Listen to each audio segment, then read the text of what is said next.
to show you a very cool looking card trick, and this is what it looks like. So for this trick, I'm actually just going to be using the top 4 cards over here. We do not need the rest of the deck for right now. For right now, all we need is the 4 cards here in my hand. These 4 cards are actually the 4 kings. We have the King of Diamonds, King of Spades, King of Clubs, and the King of Hearts. We're going to take all the cards, set them down on the table for now, and if I had a spectator, I would go ahead and allow them to select any card in the entire deck. It doesn't even matter what the card is, it's a completely free choice. So let's see, we have the 4 of Diamonds over here. I would go ahead and let the spectator sign the card if they would like to. But for now, I'm going to place the card there in the center of the pack, just so that you guys can see. I'm going to push it in all the way, just like this. Now, we're actually going to be using the 4 kings over here on the that I left here on the table. And this is what I want the spectator to do right now, is I want them to actually think of the suit of their card. So I want them to think of the suit of their card. And what's going to be happening is I'm going to be narrowing down the search from 4 kings to the 1 king that matches the suit of your card. So to do this, I'm going to have the spectator take their finger and just point to any card right now. Let's say they point to this one, and take their other finger, place it on another card. So perfect, I asked them to slide those 2 cards back, eliminating them, leaving us with these 2 cards. I'm going to ask them to take their fingers, place them on both the cards over here, and on 3 I just want them to lift up any one they want. So let's say they go 1, 2, 3, and they lift up that one. Say perfect, keep your finger on the one that you left right over here. Now, we narrowed down the search to this 1 king, meaning that we eliminated the King of Clubs, the King of Spades, and the King of Hearts, leaving us with the King of Diamonds. And that's actually perfect because your card was a diamond, if I'm not mistaken. So we'll leave that King of Diamonds right over there. And also, now we have to find your card. So there should be 1 card here in the center of the deck somewhere, and I'll make it a little bit more visible. If I snap my fingers and spread out the cards, you can see 1 card has now turned face down among all of the other cards. Your card, the King of Diamonds. I thought the King of Diamonds was over here. If that's the King of Diamonds, then that should mean this is actually your selection, the 4 of Diamonds. So that is basically the trick, guys, and now for the tutorial. Okay, guys, so here's the tutorial for the trick that you just saw. So this trick is a little bit more on the advanced or intermediate side, if you will. So if you guys are beginners, you might not want to watch this video, but if you guys are more advanced magicians, then this is the perfect trick for you because it's super fun, exercises your sleight of hand a lot, and yeah, it's just a really cool trick. So this is going to be the little setup for it right now. So basically, you're going to want to decide upon which card you're going to force. So I'm just going to do the 4 of Diamonds again, and then you're going to take the corresponding king that matches with the suit. So in this case, the King of Diamonds here. I'm going to take the King of Diamonds and I'm going to place it second from the bottom, face up, just like this. So now I have the entire deck, which is actually completely shuffled, but now I have the King of Diamonds second to last, face up, and that is exactly what you want. Now what's going to happen is I'm going to take the force card, the 4 of Diamonds, I'm going to place that on top of the deck. Now I have my 3 remaining kings, and I want to sandwich these kings in the order so that they're going black, red, black. That's basically all you want to have right there. These 3 kings going black, red, black go right there on top of the deck, just like this, and that is the entire setup for the trick. So how to start off the trick, you can show the deck is normal. If you want to, on both sides, you can show the deck is normal. For this side, though, you would have to block push over some cards just because you have to not expose that face down card right over there, but it's not necessary at all. So for the first part of the trick, you're going to take off the top 4 cards. You're not going to show them, but you're going to show 4 cards here. What you're going to do is you're going to come over on the deck, and you're actually going to just ditch this last card on the deck and come away with only the top 3 cards. So how you're going to do this is you're just going to hold the 4 cards normally, and you're just going to come over here, and you're going to sort of let that last card kind of fall on the deck and catch a pinky break just like this right below the top 3 cards. Then you're just going to set the deck down and leave these 3 cards in your hand. So you just ditch the 4th card here on the deck. At this point, you're going to do a sort of an Elmsley count type of move, showing that you have 1, 2, 3, 4 cards, but in reality you only have 3 cards over here. So get the cards in black, red, black order just like this. And now what's going to happen is you're going to hold the cards just like this, thumb here, index middle right here on the corner, and your ring finger right here on the bottom. You're going to come over in mechanics grip with your left hand. You're going to peel off the first card just like this. As you come over, you're going to load this card back on the bottom here as you push the next card off. So you're going to load this on the bottom and catch it with your fingers as you push the next one off. And that's going to be 2, and then you're going to go 3, 4. That's the entire move right there. And at full speed, it looks something like this.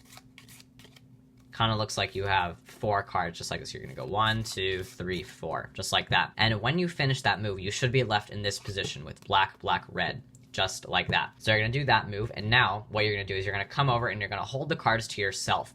You're not going to show the spectator the faces yet, because what you're going to do at this point is you're going to falsely name the 4 kings. So you're going to hold the kings to yourself just like this, so only you can see the faces. And you're going to say, so I have 4 cards here, the 4 kings. Now, you see the king of hearts here, but what you're going to do is you're going to do the exact same Elmsley count move again, and you're going to be naming the kings as you do it now. But for the first king, you're actually going to lift the cards up so that they cannot see, and you're actually going to call the first king the king of diamonds. So you're going to say king of diamonds, and now you're going to do the exact same Elmsley count move that I already taught you, and now you're just going to slowly start to bring your hand down. So you say, look, we have the king of diamonds, and now slowly start to bring your hand down as you name the rest.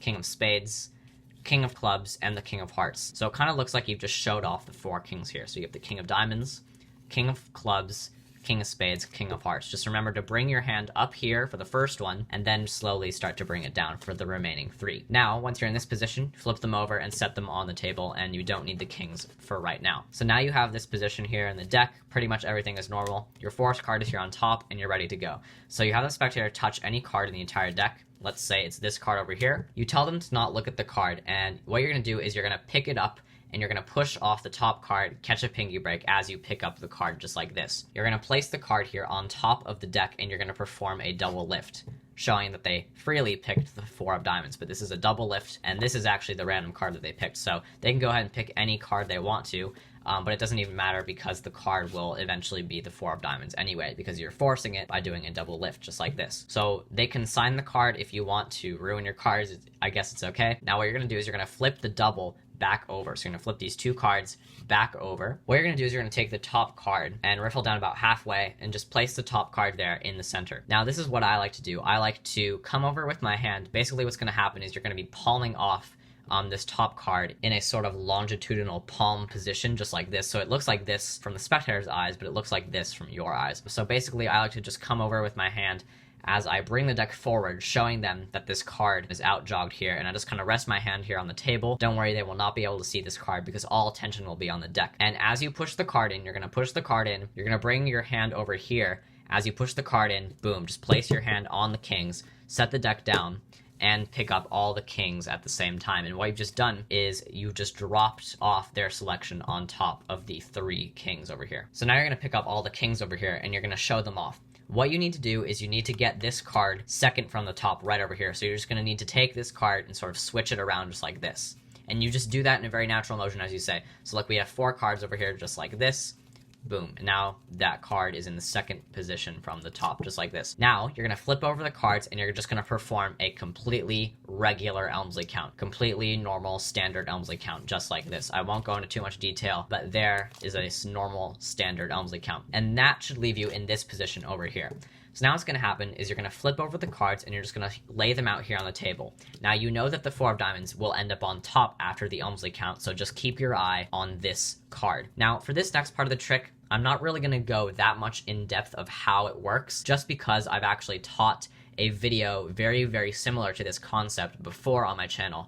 That video is called Psychological Force. That video up there will show you how to manipulate the spectator to end up with the card that you want them to end up with. Basically, what's happening is it doesn't matter which cards they touch. You're just going to be making up the rules along the way if they, get eliminated or if they stay. So let's say if they're going to pick this card, that's the perfect outcome because that means they automatically pick this card. But that's not going to be the case all the time because they could touch this one, or this one.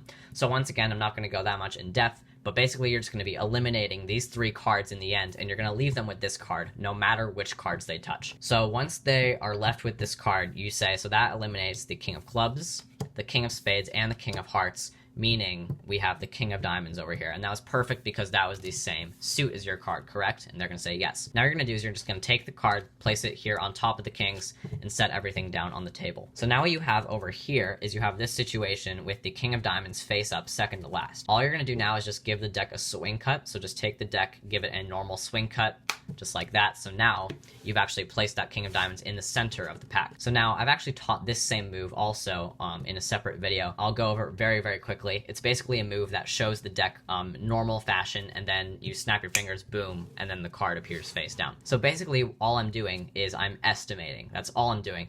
I'm going to be spreading over some cards, and when I estimate about halfway, I'm just going to block push a bunch of cards over and then keep spreading. So that makes it look like the deck is completely face up, just like this, because if I was going to go one by one, I would expose that face down card. But this move allows you to hide it, and it allows for a more visual moment in just a minute when you set the deck down, snap your fingers, and now magically there's one card face down right between the two red sixes. Interesting.